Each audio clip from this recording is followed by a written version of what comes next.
This is DAHBOO7. Warp speed begins. For those that missed it, the man that's been put in charge of rolling this whole thing out, Perna, took the video, and in the clip that was released, he has said that this is D-Day. And as you can see here, Trump says the first vaccine administered here in the United States. They're saying that a doctor and a nurse in New York are the first Americans to receive the Pfizer vaccine. So it begins. It all goes into motion here. They're saying the rollout of the first 2.9 million doses have already gone into motion here. So they began to roll out Sunday, departing from the plant in Kalamazoo, Michigan, where they'd made several different stops in different distribution spots, and then they were shipped out to these different areas. You're going to have to look into what your city, your town, your business has planned in terms of this, because every state, every city is going to have a little bit of a different rollout for people wondering what's going on. Every country is going to be different. Some could sit there and try to do the mandate thing. Others are not. As I said before, most are being slick about this. They're not going to mandate anything. They're just simply going to say on the other end, you can't go to the theater, you can't go to the bar, you can't go to the restaurant, you can't go to the fights, you can't go to the ball game, none of it. The concert, none of it. Until you can prove that you've been vaxxed. That's what's coming.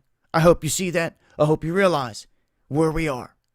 I'm going to break this down further, what this all means, on the next live stream. Make sure to join me tonight. Got a lot going on. Going live Monday, Wednesday, and Friday, 9 p.m. Eastern. You'll find links below in the description box. Much today love. That President Trump is pressuring the head of the FDA. The president wants Pfizer's vaccine authorized today. CBS 2's Dick Brennan is here now with more. Dick? Allison, Maurice, emergency approval of the vaccine appears to be imminent. Nonetheless, the president is threatening the head of the FDA that he must act now or lose his job. President Trump is demanding fast action from the FDA on a vaccine. He tweeted that it was a money-drenched big old slow turtle, adding, "Get the damn vaccines out now, Dr. Hahn. Stop playing games and start saving lives." And White House Chief of Staff Mark Meadows reportedly called Stephen Hahn and said he should resign if he didn't authorize the vaccine today. Hahn has said in interviews that everyone wants to know why it takes so long, and he doesn't mind those questions. I think it's a natural question. I don't mind being asked that, so no, I don't think it's any different than this. The approval was expected to come today or tomorrow, so it's not clear why the president would feel the need to exert pressure. The head of Operation Warp Speed was asked if he felt that pressure could undermine confidence in the vaccine. So I think there is an opportunity there for people to see undue pressure if the story is Governor Cuomo is right. Holding a press conference, and embedded within that press conference is a live shot, which we're about to take a look at now, of the first vaccinations in New York. Two Northwell Health employees have volunteered to be the first to be vaccinated. One is Yves Durousseau, chair of emergency medicine at Lenox Hill, and I believe this is Sandra Lindsay at Long Island Jewish Medical Center. So with that, Dr. Chester will turn it over to you. Thank you. Good morning again. Good morning. How are you feeling today?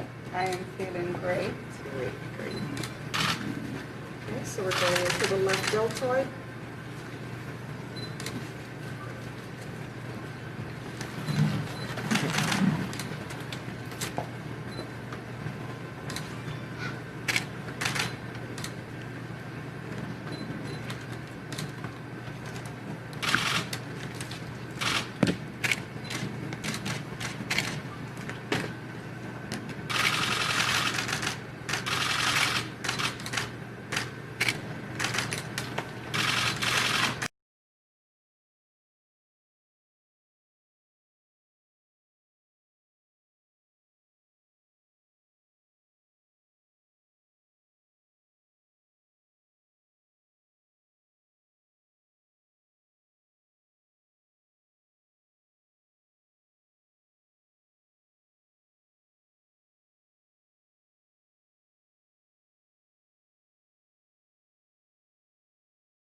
So, Sandra, you didn't flinch. I take it that Dr. Chester has a To good say it's an time. historic moment, Jim, is an understatement because, as Meg Terrell reminded us earlier this morning, April 23rd was the first patient dosed in the trial. And here we are already on December 14th. Go back and look at the literature of when this started. People were just comparing, saying, listen, if mumps took 4 years, this could take a very, very long time. That's why I regard it as miraculous. I know that there are a lot of people who are very cynical and already have reasons why they wouldn't take it. Those are people who are going to get COVID because this thing is all around us. I cannot believe, David, how many people I know right now in the town that I live in who have COVID. And it is very, very concerning. And I think a lot of people feel that way. And so this is a race, and we need everybody to take this thing. Yeah, that was a great thing to watch. Wasn't it? Even though I don't like needles, it was great to watch. So, well, then, Theranos might be for you.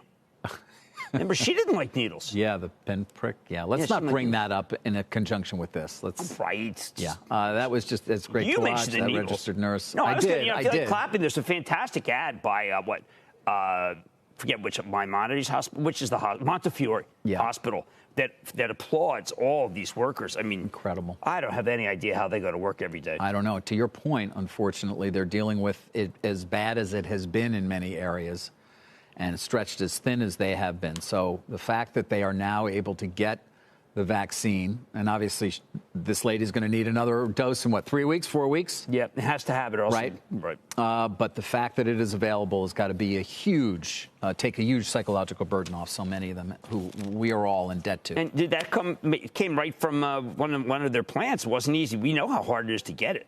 We've been Brian Sullivan's doing excellent pieces about how difficult it is to get it to rural areas.